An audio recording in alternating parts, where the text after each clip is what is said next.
সলাত এমন একটা ইবাদত যাতে ছাড় নেই।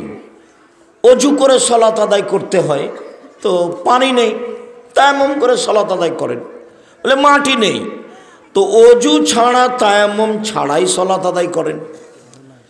কেবলার দিকে মুখ করে সলাত আদায় করতে হয়, তো কেবলা বোঝা যায় না, এমনিতেই সলাত আদায় করেন। দাঁড়িয়ে সলাত আদায় করতে হয়, তো দাঁড়িয়ে থাকা যায় না, বসে থেকে করেন। বসে থাকা যায় না, তো শুয়ে থেকে করেন। পরিষ্কার কাপড় পরে সলাত আদায় করতে হবে, পরিষ্কার কাপড় নেই, যেই কাপড়ে পেশাব পায়খানা হাইজে রক্ত লেগে আছে সেটাতেই পড়েন।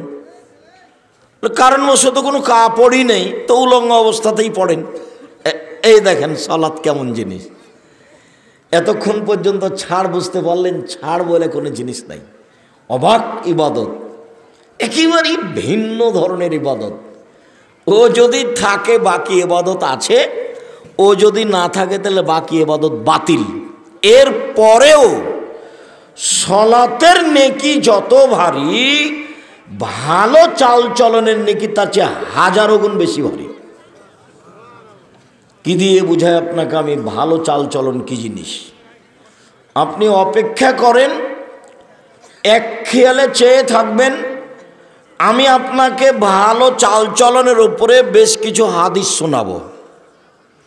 তাতে আপনার কাছে স্পষ্ট হয়ে যাবে যে জিন্দেগিতে আর কখনো মানুষকে অপমান করা, খাটো করা, গালি দেওয়া, নিন্দা করা, দলীয় দাপট দেখানো, জেল হাজতে দেওয়া, মারা, খুন করা আর কোনো দিন আপনার ভিতরে সাথ জাগবে না, যদি আপনি মানুষ হন। আর যদি আপনি হায়ানা, পশু প্রাণী, গরু ছাগলের মতো হন, তাহলে কিছু কথা নেই। বুঝেও বোঝে না ওরা, অন্তর আছে বুঝে না, দেখেও দেখে না ওরা, চক্ষু আছে দেখে না, শোনেও শোনে না ওরা, কান আছে শোনে না। উলাইকা কাল আনাম, তারা পশু প্রাণীর মতো, তারা গরু ছাগলের মতো, তারা কুকুর শ্রীগলের মতো, বালহুমাজাল, বরং তার চেয়ে খারাপ। মানুষ কুকুর শ্রীগলের চেয়ে খারাপ। মাটির মানুষ, বাস মাটির মতো হয়ে থাকবেন, হালাল উপার্জন করবেন, প্রতিশোধ নেই, জীবনে প্রতিশোধ নিতে হবে না, প্রতিবাদ নেই, মামলা নেই, শুধু ছাড়। জীবনটা ছাড় দিয়ে গড়াবেন আর মাফ দিয়ে।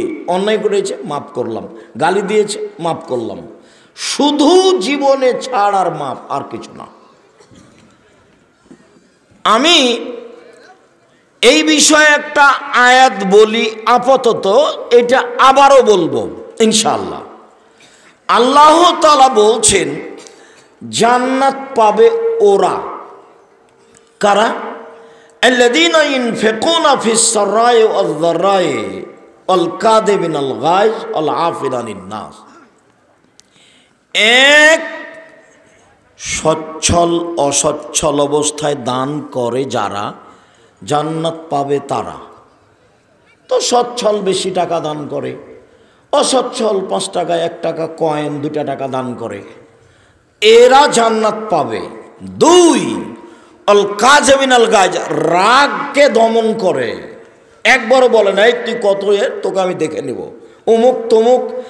আর দলীয় দাপট, রাগ মানে কি?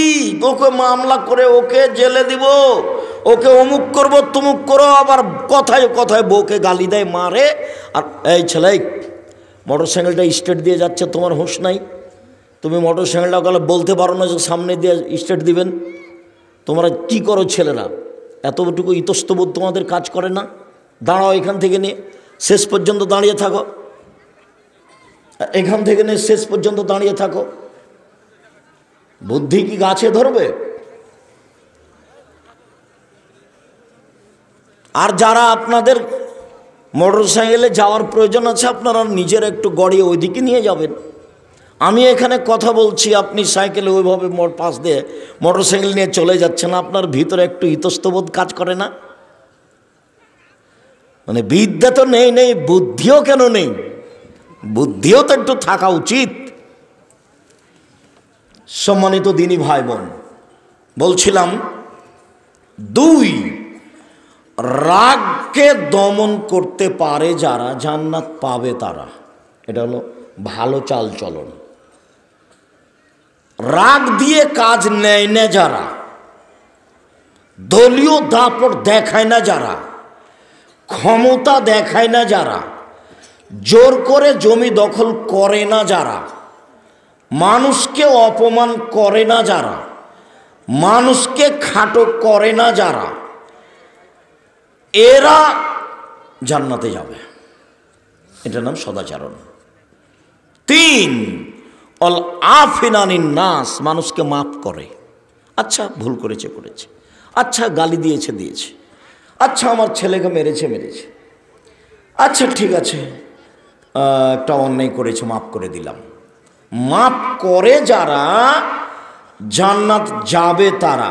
ভালো চাল চলনের সবচেয়ে বড় দিক, অসহায় মানুষের পাশে দাঁড়াতে হবে। 10 টাকা 5 টাকা হাত পেতে চাচ্ছে দিয়ে দিতে হবে। এটা হলো ভালো চাল চলনের সবচেয়ে বড় দিক। ভিক্ষুক ভিক্ষে চেয়েছে আর আপনি খালি বলছেন মাফ করো, মাফ করো। 10 টাকা 5 টাকা সাথে নিয়ে থাকবেন সব সময়। 1000 টাকা 500 টাকা নোট আছে, ফকির সামনে এসেছে, দিতেও পারেন না, তখন আর কি বলবেন? মাফ করো। বাড়ি থেকে বেরিয়ে হবেন খুচরা টাকা নিয়ে, যাতে করে 5 টাকা 10 টাকা 20 টাকা দিলে অন্তত মাপ চাওয়া লাগবে না। তাহলে 1 নাম্বার ভালো চালচলন হলো অসহায় মানুষের সাথে থাকা। এরপরে আবার কথা আসবে বুখারী মুসলিমের হাদিস, ইনশাআল্লাহ তখন দেখাবো। 2, রাগ দমন করা।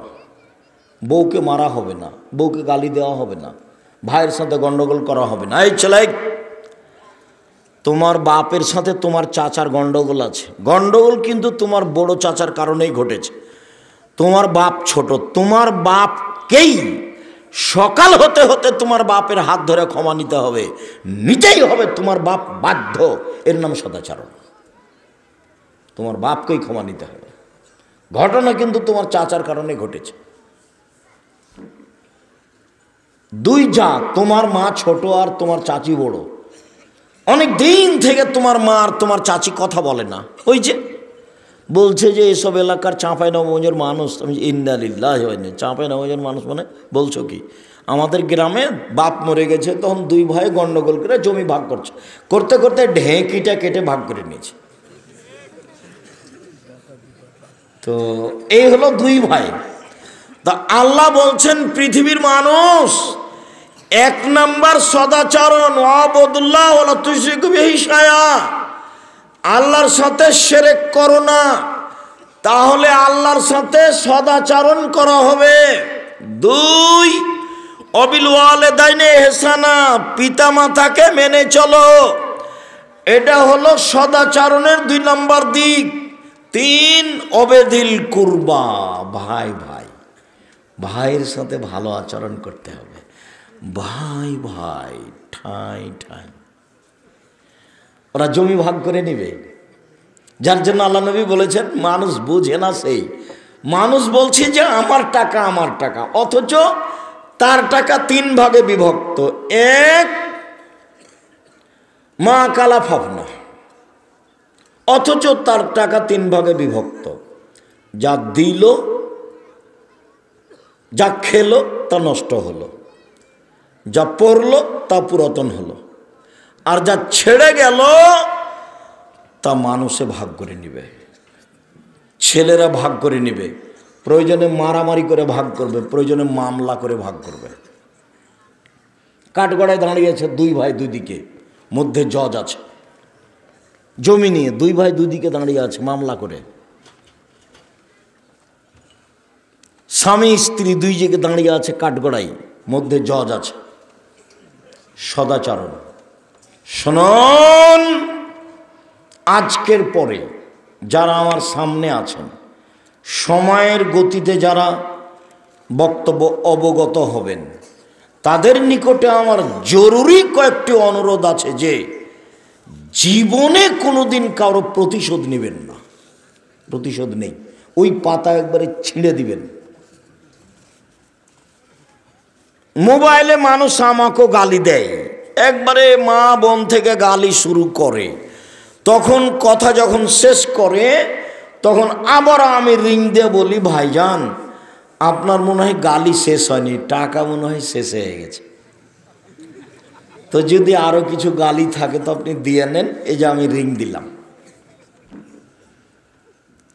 আর আমাকে জীবনে কে কি বলল এইটা আমি দেখি না, ও পিছনে আমার দেখা নিষেধ। ফেসবুক আর ইউটিউব যেটা তো হোক না, একটা ধুয়ে ছেড়ে দিলে আমি তার নাম নি না, ওটা আমার বিবেচনার প্রয়োজন নেই। গ্রামে আমি কোনোদিন প্রতিশোধ নিতে যাইনি, মানুষের কাছে কোনোদিন প্রতিশোধ নিইনি, প্রয়োজন নাই। আপনিও আজ থেকে কোনোদিন প্রতিশোধ নেবেন না, ছাড়, শুধু ছাড়। আচ্ছা ঠিক আছে, আচ্ছা ঠিক আছে, আচ্ছা ঠিক আছে, যা হয়ে যায়। হ্যাঁ কে রে, এই কথার মুখ দিয়ে বের করতে হবে না কোনোদিন। বয়স একদিন ছিল 40, তারপরে দেখলাম 60, তারপরে আর নেই। ক্ষমতা দেখিয়ে বাঁচতে চাইেন না। ফেরাউন ডুবে গেছে 1500 বছর পর হলেও, আর আপনাদের নেত্রীর বয়স ছিল মাত্র 45 মিনিট। আপনাদের নেত্রী 45 মিনিটের মধ্যে তাকে দেশ ছেড়ে দিতে হবে। তার নাম জুলুম, তার নাম জুলুম, তার নাম দাপট, তার নাম ক্ষমতা, তার নাম যা ইচ্ছা তাই করা। সাবধান, ক্ষমতা থাকলেই কাজ করবেন না, আর দলীয় দল করবেনই না।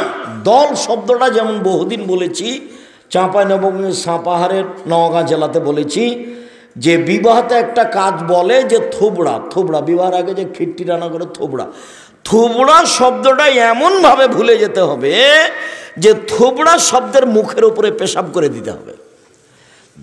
20 বছর পরে কেউ যদি থোবড়া শব্দ বলে তো আরো 5 জন বলে থোবড়া কি জিনিস গো, সেটা কি, এইটা যেন বলে, এমনভাবে ভুলে যেতে হবে। ঠিক তেমনি বিবাহের ডুলি বিবি, ডুলি বিবি শব্দ এমনভাবে ভুলে যেতে হবে যে 25-30 বছর পরে মানুষ যেন বলে যে ডুলি বিবি কি জিনিস, কেউ যেন বুঝতে না পারে, এমনভাবে ভুলে যেতে হবে। দল করা ভুলে যেতে হবে, দল সংগঠন, দল করা সংগঠন করা এমনভাবে ভুলে যেতে হবে যে একবারে জীবনে যেন মুখে না আসে। চাঁপাইনবাবগঞ্জের ভাষাতে দল করলে আপনি এক শ্রেণীর মানুষকে খারাপ বাসবেন তো বাসবেন, আপনার বাপকে খারাপ বাসতে হবে, নইলে আপনার দলই টিকবে না। দল মানেই ভঙ্গুর, দল মানে একজন আর একজনের বিরুদ্ধে। দল সংগঠন একজন আরেকজনকে গ্রহণ করে না। একজন মৌলানাকে বলছি, মৌলানা সাহেব আসেন, জামিয়া সালাফিয়া সম্মেলনে আসেন, তো হাসছে, আসেন না, তা হাসছে, যে আমাকে ডাকেন, আপনাকে ডাকা লাগবে না, মুচি দিয়ে ডাকিয়েন, আমি চলে যাব, আসেন। হাসছে, তখন বলছে আপনার বাপও যেতে পারবে না। আমি বলছি আপনার বাপও পারবে না। তার মানে এইটাকে আমি খুব ভালোভাবে চিনি, খুব ভালোভাবে জানি। আমার 88 আগস্টের 20 তারিখ রোজ বুধবার বিকাল 3টে থেকে শিক্ষক আমি। 88 আগস্টের 20 তারিখ রোজ বুধবার বিকাল 3টে থেকে আমি শিক্ষক, আর 90 সাল থেকে আমি মাঠে আছি।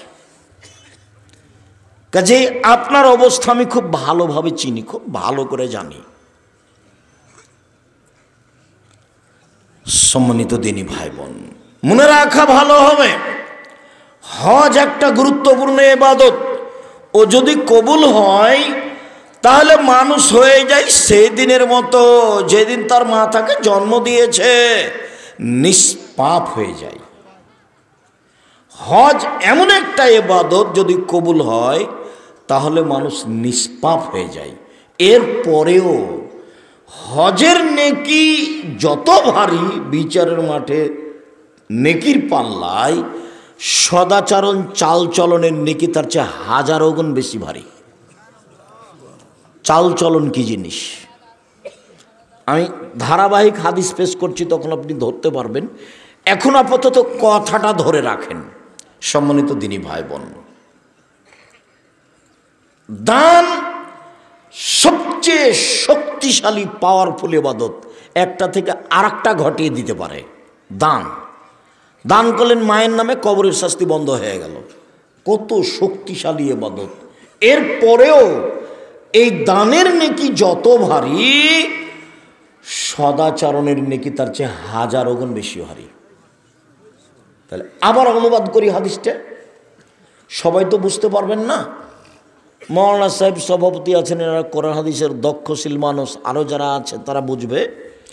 আল্লাহ নবী বলছেন যে ইন্না আসকালা শাইইন, সবচেয়ে ভারী, ওটা ইসিম তাবজিল, সবচেয়ে ভারী নেকি ইদাও, যেটা রাখা হবে ফি মিজানিল মুমিন, মোমেন পুরুষ নারীর নেকির পাল্লাই, সবচেয়ে ভারী, সেটা হলো আল খলকুন হাসান, ভালো চালচলন, ভালো আচরণ, ভালো চালচলন। মনে থাকবে না কথাটা? এর সাথে কোনোটাই টিকবে না সম্মানিত দিনী ভাই বোন। আর একটু মনে রাখেন, বিচারের মাঠে হিন্দুদের পাপ নেকি ওজন হবে না। কেন? ওদের নেকি নেই। বিচারের মাঠে ইহুদিদের পাপ নেকি ওজন হবে না। কেন? ওদের নেকি নেই। বিচারের মাঠে খ্রিস্টানদের পাপ নেকি ওজন হবে না। কেন? তাদের নেকি নেই। বিচারের মাঠে মুরজিয়া, জাহামিয়া, কারামিয়া, যত ভ্রান্ত আকীদার মানুষ আছে, এদের পাপ নেকি ওজন হবে না। কেন? তাদের নেকি নেই। তো এদের জাহান্নাম হবে কিভাবে?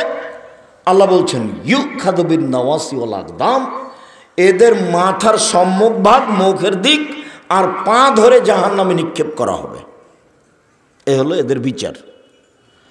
আর মোমেন পুরুষ নারী যারা, আমরা আপনারা যারা, এদের ব্যাপারে আল্লাহ বলছেন ফাম্মা মান সাকুলাত মাওয়াজিনুহু ফাহুয়া ফি শাতির রাদিয়া, বিচারের মাঠে যাদের নেকির পাল্লা ভারী হবে, তাদের থাকার জায়গা হবে অতীব সুখ স্বাচ্ছন্দ্যময় জান্নাত, নেকির পাল্লা ভারী হলে। ওয়া আম্মা মান খাফফাত মাওয়াজিনুহু ফাউম্মুহু হাবিয়া, আর যার নেকির পাল্লা হালকা হবে, তার থাকার জায়গা হবে অতীব গভীর গহ্বর হাবিয়া নামক জাহান্নাম। ওমাদরাকা মাহিয়া, মুহাম্মদ সাল্লাল্লাহু আলাইহি সাল্লাম বলতে পারেন হাবিয়া নামক জাহান্নামটি কি? আপনার কি জানা আছে? আমি বলি নারুন হামিয়া, তা হচ্ছে জ্বলন্ত উত্তপ্ত আগুন। পাল্লা হালকা হলে জাহান্নাম, নেকির পাল্লা ভারী হলে জান্নাত। এটা আল্লাহ বলছেন। তাহলে পাপ নেকি মানুষের ওজন হবে, এটা বুঝতে পেরেছেন তো? মানুষের পাপ নেকি কি হবে? ওজন হবে। নাযাউল মুযিনাল কিসতা ইয়াউমাল কিয়ামা, আল্লাহ তাআলা বলছেন আমি বিচারের মাঠে দাঁড়িপাল্লা স্থাপিত করব, ন্যায় সঙ্গতভাবে আমি দাঁড়িপাল্লা স্থাপিত করব, কারো নেকি কমবেশ করা হবে না। এই কথা আল্লাহ তাআলা বলেন।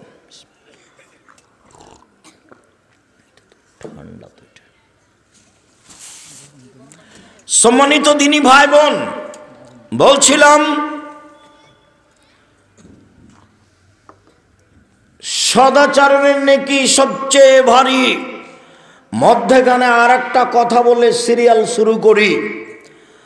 আর একটা ইবাদতের নেকি ভারী, তবে সবচেয়ে ভারী নয়। আর একটা ইবাদতের নেকি ভারী। দেখেন আমার দিকে। আবু হুরায়রা রাদিয়াল্লাহু তাআলা আনহু বলেন, রাসূল সাল্লাল্লাহু আলাইহি সাল্লাম বলেছেন, কালেমাতানে, দুইটি বাক্য, খাফিফাতানে, উচ্চারণে হালকা, হাবিবাতানে এলা রহমানে, রহমানের নিকটে প্রিয়, সাকিলাতানে ফিল্মি জানে, দাঁড়ি পাল্লায় ভারী, সুবহানাল্লাহি ওয়া বিহামদিহি সুবহানাল্লাহিল আযীম, সুবহানাল্লাহি ওয়া বিহামদিহি সুবহানাল্লাহিল আযীম। সুবহানাল্লাহি ওয়া বিহামদিহি সুবহানাল্লাহিল আযীম, এর নেকি ভারী, তবে সবচেয়ে ভারী নয়। তবে সুবহানাল্লাহর চেয়ে ভারী, আলহামদুলিল্লাহ এর চেয়ে ভারী, আল্লাহু আকবার এর চেয়ে ভারী, সুবহানাল্লাহি ওয়া বিহামদিহি শুধু এইটুকুর চেয়ে ভারী, সুবহানাল্লাহি ওয়া আলহামদুলিল্লাহি ওয়া লা ইলাহা ইল্লাল্লাহু আল্লাহু আকবার এর চেয়ে ভারী। যত তাসবিহ আছে দুনিয়াতে সব তাসবির চেয়ে ভারী নেকির তাসবিহ কি বলেন তো দেখি? সুবহানাল্লাহি ওয়া বিহামদিহি সুবহানাল্লাহিল আযীম। মুখস্থ নাই নাকি এইটুকু? দিনরাত খালি দোকানে বসে আড্ডা পিটো, তুমি বড় মোবাইল নিয়ে আর ল্যাংটা মেয়ে দেখো, মুখ দিয়ে বের হয় না কেন তোমার? শুধু খালি অন্যায় করে বেড়াও, দলীয় দাপট দেখাও, দল করো, সংগঠন করো। আজ থেকে ভুলে যাবা। 4টা কাজ জীবনে মনে রাখিও। 1, 5 ওয়াক্ত সালাত, বাস জান্নাত হবে ইনশাল্লাহ। 2, হালাল রুজি, মানুষের বাড়িতে কাজ করে খেতে শিখবা, আড্ডা পিটা মানুষের টাকা মেরে খেও না। ব্যবসা করে খাবা, চকলেটের ব্যবসা করো, ঋণ নেওয়া লাগবে না। মারামারি করে দাঙ্গামা হাঙ্গামা করে জোর করে দখল করে কিছু করো না। হালাল রুজি উপার্জন করবো, দিন মজুরি করে খাবো, দিন মজুরি করে খাও, সন্ধ্যায় টাকা শেষ হবে, হিসাব নিকাশ কিচ্ছু নেই। চাকরি করো বৈধ, 25 দিনে টাকা শেষ হবে, 5 দিন ধার কর্জ করে চলবে, তাও ভালো। তো আব্দুল রাজ্জাক সাহেব কী করতে হবে তাহলে? ব্যবসা, পার্টনারে ব্যবসা করো, পার্টনারে ব্যবসা সবচেয়ে ভালো, তবে টিকে থাকা কঠিন। 10 জনে ব্যবসা শুরু করেছ পার্টনারে, 11তম সদস্য হলেন আল্লাহ। 3 জনে ব্যবসা শুরু করেছ, 4তম সদস্য হলেন আল্লাহ। 2 জনে পার্টনার ব্যবসা শুরু করেছ, 3য় জন হলেন আল্লাহ। একটু যদি 19-20 হয়, যদি 10 টাকা আপনি নিয়ে চলে যান আর একজনকে না বলে, আল্লাহ তখন বলবেন তোমরা থাকো, আমি গেলাম। তখন মারামারি লেগে যাবে, তখন মামলা হবে, তখন ব্যবসা ভেঙে যাবে। একাই ব্যবসা করেন, ভালো করেন একাই, তখন কি হবে? আত্তাজিরু আস-সাদিকু ইয়াকুনু ইয়াউমাল কিয়ামাহ মা শুহাদাস-সিদ্দিকিন। সত্যবাদী ব্যবসায়ীরা বিচারের মাঠে শহীদদের সাথে থাকবেন। সত্যবাদী ব্যবসায়ীরা বিচারের মাঠে সিদ্দিক, সালেহ, সৎ মানুষদের সাথে থাকবেন, নবীগণের সাথে থাকবেন। আবার বলছেন আত-তিজারাত মাল কিযবাল হালাল। ব্যবসা করলে অনেক সময় অনিচ্ছায় মিথ্যা কথা চলে আসে, অনেক সময় কসম চলে আসে। অতএব পৃথিবীর মানুষ একটা বুদ্ধি বলে দিই, আল্লাহ রাসূল বলছেন হাসুবুহু বিসাদকা, ওটা দান করে ওটা মিটিয়ে দাও, দান করে ওটা মিটিয়ে দাও। বাস ব্যবসা করো, দান করো। আর মূল জিনিস যদি বৈধ হয়, যেটা আমেরিকা থেকে আনছেন, লন্ডন, চীন, জাপান থেকে আনছেন, যেখানে যা টাকা লাগবে সুদ ঘুষ সব দিবেন, তবে মূল বস্তু যেন হালাল হয়, যেটা কিনছেন, যেটার ব্যবসা। এইটা যদি হারাম হয় তাহলে আর হবে না। ব্যবসা ভালো কাজ, তো ঋণ নিয়ে ব্যবসা করবেন না। তাই আমি পরামর্শ দিয়েছি কি দিয়ে ব্যবসা শুরু করতে হবে? চকলেট দিয়ে। তখনও কি ঋণ নেওয়া লাগবে? কলা লাগবে না। পরামর্শ মানে ধনী হতে হবে 25-30 বছর পরে, 35 বছর পরে। একদিনই ধনী হওয়ার বুদ্ধি ছেড়ে দিতে হবে। সম্মানিত দিনী ভাই বোন, বলছিলাম সব সময় এই 4টা কথা মনে রাখবেন: হালাল রুজি, 5 ওয়াক্ত সালাত, কোরআন তেলাওয়াত, আড্ডা পিটা হারাম। এই যে এটা দোকান, দোকানে গিয়ে দাঁড়ানো হবে না, শুধু এইটুকু, আসসালামু আলাইকুম আহমদ, তোমার দোকানে লবণ আছে? জি আছে। 1 কেজি লবণ দাও। মরিচ আছে? জি আছে। 200 মরিচ দাও। এই টাকা নাও, বাস আসসালামু আলাইকুম, গেলাম। এর চেয়ে বেশি আপনি দোকানে দাঁড়াতে পাবেন না। যদি দাঁড়ান তাহলে আপনার খাসলত খারাপ, আপনার অভ্যাস খারাপ, আপনার স্বভাব খারাপ, আপনি নিম্ন শ্রেণীর মানুষ, আপনি ইতর শ্রেণীর মানুষ। কষ্ট নিয়ে কোনো লাভ নেই। আপনাকেই বলতে হবে, এই ছেলে বলো তোমার চাচাকে, বলো তোমার বাপকে, ল্যাংটা ভাই নাচছার ওখানে বসে আছে টুপি মাথা দিয়ে, বলো তো চাচা কেমন লাগে এটা, আপনি কেমন মানুষ? কি বলে তোমার চাচার মুখখান দেখো, ছোট হয়ে গেছে, নোংরা হয়ে গেছে, খেস্টে খেস্টে লাগছে, দেখো না তোমার চাচাকে দেখো। তার মানে এটা খারাপ, এই অভ্যাস খারাপ, এই খাসলত খারাপ, এই স্বভাব খারাপ। এটা হলো নিম্ন শ্রেণীর মানুষের অভ্যাস, নিম্ন শ্রেণীর মানুষের খাসলাত। যারা তৃতীয় শ্রেণীর মানুষ, যারা রাস্তাঘাটে মারামারি করে বেড়ায় তারা। তুমি কেন এখানে? আপনি কেন ওখানে? কেন থাকবেন ওখানে? থাকবেন কেন? কেন থাকবেন? কই 4 স্টারে না বসলে তো দিন চলে। আমরা তো জীবনে কোনো দিন বসিনি, জীবনও কোনো দিন বসিনি, ছাত্র জীবন থেকে আজ পর্যন্ত 16 বছর ছাত্র জীবন আছে। আমার মা যখন বাড়ি থেকে বের করতেন তখন বলতেন, 1 দোকানে বসিও না, 2 বন্ধুতালি করো না, 3 দাওয়াত খায়ও না, 4 1 দোকানে বসিও না, 2 প্রাইভেট পড়ায়ও না, 3 দাওয়াত খায়ও না, বন্ধুতালি করো না। এই 4টা কথা বলতে আমার মা। দোকানে বসিও না, প্রাইভেট পড়ায়ও না, বন্ধুতালি কারো সাথে করো না, দাওয়াত খায়ও না। এভাবে আমার মা বলে পাঠাতেন বাড়ি থেকে বের করার সময়। তো আপনি ছেলে রেখে আসেন প্রতিষ্ঠানে, পরের দিনই দেখতে যান, কাঁধে তখন নিয়ে চলে আসেন। তা আমি খুব কষ্ট পাই যে আপনি দিন রাত আমার বক্তব্য শুনলেন, তবে একটু আপনার পরিবর্তন আসলো না। তা আমরা একদিন নাচল মাদ্রাসাতে পড়ছি, আসবো না, সেই জন্য নদীতে সাঁতার দিচ্ছি, অনেক দেরি করে আসছে। তা আমার মা ভাত টাত রান্না করে রেডি হয়ে বসে আছে। তো এখন আমি এসে বলছি যে আজকে যাব না। তো আমার মা খাওয়া রেডি করেছে, খেয়ে নে যা। তো খেতে বসেছি, তো বলছে আজকে যেতে হবে। আজকে যাব না, দেরি হয়ে গেছে। না যেতে হবে, যে আজকে যাব না, না যেতেই হবে। যেমন জোর করে বলে যেতে, বলছি খাবো না। তো খাস না। তা আমি উঠে গেলাম। তখন এখন আমি ব্যাগ নিয়ে হাঁটছি, তা আমার মা বলছে টাকা নে। তা আমি বলছি টাকা নিব না, যা নিস নে যা। তা আমি টাকা ছাড়া খাওয়া ছাড়া বাড়ি থেকে বের হয়ে গেলাম। তা আমার মা নরম হলো না, চলেই গেলাম। আমার মায়ের ছেলে বেশি এ কথা নয়, আমার মায়ের ছেলে মেয়ে তো কম। আমি খুব সাদের। আমার মা আমার পিছে হাঁটতে হাঁটতে যেদিন আমি ইন্ডিয়া যাই, প্রায় নদী প্রায় কিলো কাছাকাছি চলে গেছে, পিছে পিছে বলছে আর বলছে পুলিশে মারবে, যাস না, পুলিশে মারবে। এই দৃশ্য যখন আমার মনে হয় তখন আমাকে ভিন্ন ধরনের লাগে। আল্লাহুম্মা গফিরলাহু ওয়ারহামহু, আল্লাহুম্মা গফিরলি আবি উম্মি ওয়ারফা দারজাতাহু ফিল মাহদিয়িন ওয়াসসালাহু ফি কবরিহি ওয়া নাব্বিরিল্লাহু ফি। সম্মানিত দিনী ভাই বোন, বলছিলাম সদাচরণ। দেখেন একটার পর একটা শুরু হলো। আল্লাহ তাআলা বলেন, ইদফা বিল্লাতি হে আহসান। মুহাম্মদ সাল্লাল্লাহু আলাইহি সাল্লাম, আপনি যখন মানুষের সাথে কথা বলবেন, প্রতিপক্ষ যা বলেছে আপনারটা তার চেয়ে সুন্দর হতে হবে। সামনের লোক যা বলছে তার চেয়ে আপনারটা কি হতে হবে?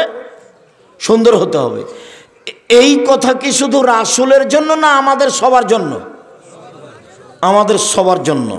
এই ছেলে, তোমাকে বলছি, তোমার হায়াত লম্বা, বেঁচে থাকো, আল্লাহ তোমাকে বাঁচিয়ে রাখুক। মানুষের সাথে কোনোদিন কথা বললে ওকে অপমান করে খাটো করে বলার চেষ্টা করবে না, জিন্দেগিতে কোনোদিন বলো না। এটা আজকেই শিক্ষা নিতে হবে। রিক্সাওয়ালার মতো হয়েও না। রিক্সাওয়ালার এর রিক্সাটা ওর সাথে বেঁধে গেছে এখনই, এই যে তোমার এতে সাপাহারে বা তোমার বাড়ির পাশে। ও যে বললো, এমন বললো একবারে মা তুলে আর ঢাকার হলে তো যে ভাষা বললো, একটু পরে এর রিক্সাটা আর একজনের সাথে লেগে গেছে। তখন ওইও বললো। বলো তো এই চালচলন কেমন? এটা কি জিনিস? সামান্য 2টা টাকা নিয়ে ওই ড্রাইভার আর একটা কন্ডাক্টর তোমার কাছে 5 টাকা বেশি চেয়েছে। এই যে তুমি তার সাথে গন্ডগোল শুরু করলে, একবারে নওগাঁতে শুরু হয়েছে গন্ডগোল, একবারে তুমি নজিপুরে এসে নামা পর্যন্ত একই রকম চলল। বলো এটা কোন চালচলন? বলো এটা কোন আচরণ? তোমার চাচার সাথে তোমার আব্বার কি যে হয়েছে, তুমি খালি লাঠি নিয়ে লাফ দিয়ে যে বলছো, আয়না তুই বের হয় না, তোকে দেখে নিচ্ছে, আয়না তুই বের হয় না, তুই দেখে নিচ্ছে। এটা কি? তুমি কি পশু? তুমি কি গরু ছাগল? তুমি কি কুকুর শ্রীগাল? তুমি কি হায়ানা? তোমার চরিত্র এমন কেন? তোমার আব্বাকে টেনে নিয়ে আসো, বলো আব্বা মারামারি করে কি হবে আব্বা? আচ্ছা, আমার চাচা না হয় 1 ফুট বা 2 ফুট জমি নিয়েই নিয়েছে, কি হবে আব্বা চলেন তো দেখি। আমার নানার কথা আমার মা নকল করতেন, যে আমার নানি বলতো যে ধান যে মানুষ আশেপাশে কেটে নিল তো তুমি কাটতে যাবা না? যে মানুষে কাটুক, যাবো। যখন দুই দিকের মানুষের কাটা হয়ে যেত তখন কাটতে যেত। বলছে আগে যদি এক একটা থোপ আমার দিকে চলে আসে, থোপ বুঝেন আপনারা? ধানের থোপ যেটা, যারা 4-5টা ধান আছে একসাথে, ধানের মোথা থোপ কয়েকটা একসাথে বড় হচ্ছে। তো আবার ওই এখন তো আইল হয়ে গেছে, তখন মেপে ফাঁড়ি দিত। তো ফাঁড়ি দেওয়ার সময় মাঝামাঝি যে ধানের থোপটা পড়েছে ওটা কি করবেন বলেন এবার দেখি। খুব কঠিন জীবন, খুব কঠিন জীবন। আল্লাহ রসুল বললেন, সাহাবিগণ বললেন আল্লাহ রসুল সবচেয়ে ভালো মানুষ কে বলেন তো? আল্লাহ রসুল সবচেয়ে ভালো মানুষ এটাই জিজ্ঞাসা। তখন আল্লাহ রসুল বলছেন মাখমুমুল কালব সাদুকুল লিসান, মুখে যে সত্য অন্তর যার নিরাপদ, মুখে যে সত্য অন্তর যার নিরাপদ সেই হলো ভালো। তো সাহাবিগণ বলছেন যে মুখে সত্য এইটা তো বুঝলাম, কিন্তু অন্তরে নিরাপদ এ ভাষা বুঝলাম না। অমোহ মাখমুমুল কালব এইটা কি? অন্তরে নিরাপদ এটা কি? তখন উত্তর বলছেন আল্লাহ রাসূল আত্তাকিও নাকিও, স্বচ্ছ পরহেজগার, স্বচ্ছ পরহেজগার, স্বচ্ছ পরহেজগার। স্বচ্ছ তোমাকে একটু বোঝাই ছেলেরা, তোমরা 10ম শ্রেণীতে পড়ো, সবাই মিলে টাকা উঠিয়েছ, উঠিয়ে কি যেন তোমরা কিনবে, তো দুজনকে পাঠিয়েছ। তখন ওরা দুজনে কাজ করেছে, নাস্তা করেছে 50 টাকার, দুজন মিলে দিয়ে তখন ওই 50 টাকায় এই জিনিসগুলোর দাম বেশি করে ওর সাথে মিশিয়ে দিয়েছে। নাস্তা আর লেখেনি, কথা বুঝতে পারছো কি? এটার ওগুলোর একটু দাম বেশি করে এটা ওর সাথে মিশিয়ে দিয়েছে। এবার তুমি বলো নিজেকে যে তুমি স্বচ্ছ কি না? তুমি কি স্বচ্ছ? তুমি স্বচ্ছ নও, জাতি তোমার কাছে নিরাপদ নয়। আব্দুল্লাহর বক্তব্য শোনো না, তাহলে বুঝতে পারবে যে চেয়ারম্যান কে হবে, মেম্বার কে হবে, এমপি কে হবে। এরা 3rd লোক মিথ্যে কথা বলে, জাতিকে ফাঁকে দেয়। আবার কিসের চেয়ারম্যান, মেম্বার, এমপি, মন্ত্রী, আবার কি সারাদিন মিথ্যা বলে। জাতির কি করতে পারে?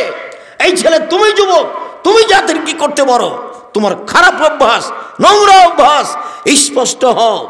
কাজ করে খাবো মানুষের বাড়িতে, অস্বচ্ছ অবস্থায় দিন কাটাবো না। সারাদিন কাজ করব, 5 ওয়াক্ত সালাত আদায় করবো, ইশার সালাতের পরে ঘুমিয়ে যাবো, দিন আমার শেষ। অস্বচ্ছ হয়ে দিন কাটান, এখনো কথাটা শেষ হয়নি। আবার বলছেন শোনো, স্বচ্ছ মানে হলে এই লাইসমা আলাইহে, যার কোনো পাপ নেই। পাপ তো সবারই আছে, পাপ হলেই ক্ষমা চায় যে পাপ নেই তার, 1। 2 ওলা বাগিয়া, সীমালঙ্ঘন নেই যার। এটা বহুদিন বলেছি, সীমালঙ্ঘন ছোট, সীমালঙ্ঘন বড়। এই জমি জোর করে দখল করেছ, এটা হলো সীমালঙ্ঘন বড়। 200 মরিচ নিবা, তো বলছো যে ভাইজান আপনার মরিচ কেমন দেখি, দে একটা হাতে নিয়ে আছো। এবার ওজন হয়েছে 200, দাঁড়িপাল্লা ঠিক হয়ে গেছে, বলো তো হাতেরটা কোথায় রাখবা? যদি তোমার ব্যাগে বা তোমার পাল্লায় রাখো তাহলে এটা ছোট সীমালঙ্ঘন। সীমালঙ্ঘন নেই যার। 2 আত্মসাৎ নেই যার। 4 হিংসা নেই যার, সেই হলো স্বচ্ছ, আল্লাহ রাসূলের মুখের ভাষা। 1 পাপ নেই যার, 2 সীমালঙ্ঘন নেই যার, 3 আত্মসাৎ নেই যার, 4 হিংসা নেই যার, সেই হলো স্বচ্ছ। মনে থাকবে না মনে হয়? বলো তো, ঘুমিয়ে গেছ? 1 পাপ নেই যার মানে কি? পাপ হলেই কি করে? তওবা করে ক্ষমা চাই। 2 সীমালঙ্ঘন নেই যার, একটা ছোট একটা বড় দেখিয়েছি। 3 আত্মসাৎ নেই যার। এই যে তোমরা 50 টাকার নাস্তা করে ওরই সাথে মিশিয়ে দিয়েছ, দিয়ে হিসাব দিলা, এখন তোমার ভিতরে আত্মসাৎ আছে, তুমি স্বচ্ছ মানুষ নও। 4, হিংসা নেই যার। হিংসা এমনিতে জন্ম নেই। তোমার দোকান এইটা, আমার দোকান এইটা, খালি মানুষ আসে তোমার দোকানে জিনিস নিয়ে চলে যায়, মানুষ আসে তোমার দোকানে জিনিস নিয়ে চলে যায়। তো আমার কাছে এসেছে একজন, তখন আমি বলছি, বুঝেন না ওই লোক 20 টাকার জিনিস 40 টাকা ধরে, ওখানে যান কেন, ওখানে যান কেন? এ দেখো হিংসা এমনিতে গড়ে উঠবে। এক মৌলানা আর এক মৌলানার সাথে কথা বলে না, হিংসে। আবার বলছে যে কত যে কি পেশাব করে দেবো, আরো কত কিনা ভাইজান। একজন আর একজনের সাথে কথা বলে না, সাক্ষাৎ করে না, কোরআন হাদিস পড়ছে খালি দিন রাত। আর বক্তা তো আল্লাহর রহমতে গেছে, শতকরা 95 জন বক্তা মিথ্যুক, 98 জন মুফাসসির মিথ্যুক। উমর রাদিয়াল্লাহু তাআলা আনহুকে বাংলাদেশে বেঁচে থাকলে শতকরা 98 জন মাওলানার আজীবন জেল হতো, কেউ বাইরে থাকতে পারতো না, সব জেল হয়ে যেত। আল্লাহ রাসূল আফসোস করে বলেছেন, পৃথিবীর মানুষ মনে রেখো, আশঙ্কা করে গেলাম 3টি, আমার উম্মতের উপরে আমি আশঙ্কা করে গেলাম 3টি। 1, আইম্মাতা মুজিল্লিন, ভ্রান্ত হুজুর, মাওলানারা ধর্ম বেচা খাবে, এইটা আমার আশঙ্কা। 2, সাত্তাবদ কাবাইল মিন উম্মতি আল আওসান, আমার উম্মত মূর্তি পূজা করবে, এইটা আমার আশঙ্কা। বাপের ছবি সুন্দর করে সাজিয়ে রেখেছে। 3, সাত্তালতাহিক কাবাইল মিনুত বিল মুশরিকিন, আমার উম্মত হিন্দুদের সাথে মিশে যাবে, এটা আমার আশঙ্কা। এই 3টে পৃথিবীর মানুষ শুনে রেখো। 1, হুজুরেরা ধর্ম বেচা খাবে, এটা আমার আশঙ্কা। 2, আমার উম্মত মূর্তি পূজা করবে, এটা আমার আশঙ্কা। 3, আমার উম্মত হিন্দুদের সাথে মিশে যাবে, এটা আমার আশঙ্কা। গান বাজনা আগে কাদের বাড়িতে হতো? হিন্দুদের বিবাহতে। তো এখন তো সব দোকানেই হয়, এখন তো সব মোবাইলেই হয়, এখন তো সব বাড়িতেই হয়। সম্মানিত দিনী ভাই বোন, এখানে আরেকটা বাক্য বলি, তারপর আমরা সামনের দিকে আগাচ্ছি। আল্লাহ রাসূল বলছেন, বানি ইসরাইল হয়েছে 72 ভাগে বিভক্ত, আমার উম্মত হবে 73 ভাগে বিভক্ত। সবাই যাবে জাহান্নামে, একদল জান্নাতে। দলটা বলার সাথে এখন উত্তর দেওয়া হচ্ছে। সাহাবীগণ বললেন, তারা কারা? তখন আর দল বললেন না, তখন বললেন, আমার নীতি এবং আমার সাহাবীর নীতির উপরে যারা থাকবে তারা। এইটুকু বলার পরে বলছেন, পৃথিবীর মানুষ শুনে রেখো, আমার উম্মত মিশে যাবে ইহুদি খ্রিস্টানের সাথে, চাল চলনে, কথাবার্তাতে, পোশাক আশাকে, খাতা কলমে, অফিস আদালতে, কোর্ট কাচারিতে। ডান হাতের বিঘত যেমন বাম হাতের সমান, মিশে যাবে তেমন সমান সমান। ডান পায়ের জুতা যেমন বাম পায়ের সমান, আমার উম্মত ইহুদি খ্রিস্টানের সাথে মিশে যাবে তেমন সমান সমান, পোশাকে আশাকে সব কিছুতেই। এবার ভাষাগত নিচে নামতে লাগলেন। ভাষাগত নিচে নামতে নামতে নামতে বলছেন, পৃথিবীর মানুষ শুনে রেখো, ইহুদি খ্রিস্টান যদি মায়ের সাথে জেনা করে থাকে, তো আমার উম্মত ওদের সাথে মিল দিতে গিয়ে মায়ের সাথে জেনা করবে। ইহুদি খ্রিস্টান, নাউজুবিল্লাহ মিন যালিক, ইহুদি খ্রিস্টান যদি মায়ের সাথে জেনা করে থাকে, আমার উম্মত তাদের সাথে মিল দিতে গিয়ে মায়ের সাথে জেনা করবে। বলো তুমি, এটা একেবারে নিবিড় পল্লী। মেয়েটার নখ বড় কেন, নখের নেইল পালিশ কেন? ইহুদি খ্রিস্টানদের নীতি। বলো তুমি, মেয়েটার ভরু তোলা কেন, মেয়েটার ভরু চিকন কেন? ইহুদি খ্রিস্টানদের নীতি। বলো মেয়েটা স্কিন পায়জামা আছে পরে কেন? এটা ইহুদি খ্রিস্টানদের নীতি। বলো মেয়েটা এমন পায়জামা পরে আছে, আর একজন ভিতরে ঢুকবে, এ আবার কোন পোশাক? সম্মানিত দিনী ভাই বোন, বলছিলাম, মহান আল্লাহ বলেন, জাদেল হুম বিল্লাতি হে আহসান। মুহাম্মদ সাল্লাল্লাহু আলাইহি সাল্লাম, যখন আপনি মানুষের সাথে কথা বলবেন, কথা যদি তর্কমূলক হয়, বাক বিতণ্ডমূলক হয়, তাহলে আপনি যেটা বলছেন ওর চেয়ে যেন সুন্দর হয়। কোনো দিন জীবনে কোনো দিন বেড়ে কথা বলে নিবেন না, যা হবে হবে, ছাড়, শুধু ছাড়। চলেন এবার দেখাই। সদাচরণ এমন একটা জিনিস যা দিয়ে জান্নাতুল ফেরদাউস পাওয়া যায়। এমন ইবাদত পৃথিবীতে নেই যার সরাসরি বিনিময় জান্নাতুল ফেরদাউস, সদাচরণ ছাড়া এমন কোনো ইবাদত নেই। হজ হোক, সালাত হোক, সিয়াম হোক, দান হোক, সেটা যেটাই হোক না কেন, সরাসরি জান্নাতুল ফেরদাউস পাওয়ার কোনো ইবাদত নেই সদাচরণ ছাড়া। এদিকে দেখে শুরু করলাম। উমামা বাহেলি রাদিয়াল্লাহু তাআলা আনহু বলেন, আল্লাহর নবী বলেছেন, আনা যাইমিন বিবাইতিন লিমান তারাকাল মিরাহা ওয়াইন কানা মুহিক্কান, কেউ যদি সত্য হলেও তর্ক না করে, তর্ক ছেড়ে দেয়, আমি মুহাম্মদ সাল্লাল্লাহু আলাইহি সাল্লাম তাকে জান্নাতে একটা ঘর নিয়ে দিব। পৃথিবীর মানুষ শুনে রেখো, কেউ যদি মিথ্যা কথা ছেড়ে দেয়, মজাক করেও মিথ্যা না বলে, আমি মুহাম্মদ সাল্লাল্লাহু আলাইহি সাল্লাম তাকে জান্নাতে একটা ঘর নিয়ে দিব। এবার বলছেন, ওয়া আলাল জান্নাহ লিমান হাসানা খলকাহু, আমি জান্নাতুল ফেরদাউস নিয়ে দিব যে তার চাল চলনকে ভালো করলো। জান্নাতুল ফেরদাউস নিয়ে দেবো যে তার চাল চলনকে ভালো করলো। এই ছেলে বসো, কাজ দেখায়ও না, আমি নিজেই ক্লান্ত মানুষ, নিজেই ক্লান্ত মানুষ। এখান থেকে যাব, ক্লাস নিব 5-6 পিরিয়ড, তারপর আবার প্রয়োজনীয় কাজ আছে সেটা শেষ করব, তারপরে যাব তোমার এই ময়মনসিং, জামালপুর বা যে কোনো একটা সরিষাবাড়ি একটা প্রোগ্রাম আছে, ওখান থেকে ঘুরে এসে যাব যশোর, যশোর থেকে ঘুরে এসে যে ব্রাহ্মণবাড়ি প্রতিদিন ক্লাস আছে। তুমি আমাকে ব্যস্ততা দেখায়ও না, আমরাও তাড়াতাড়ি শেষ করব ইনশাআল্লাহ।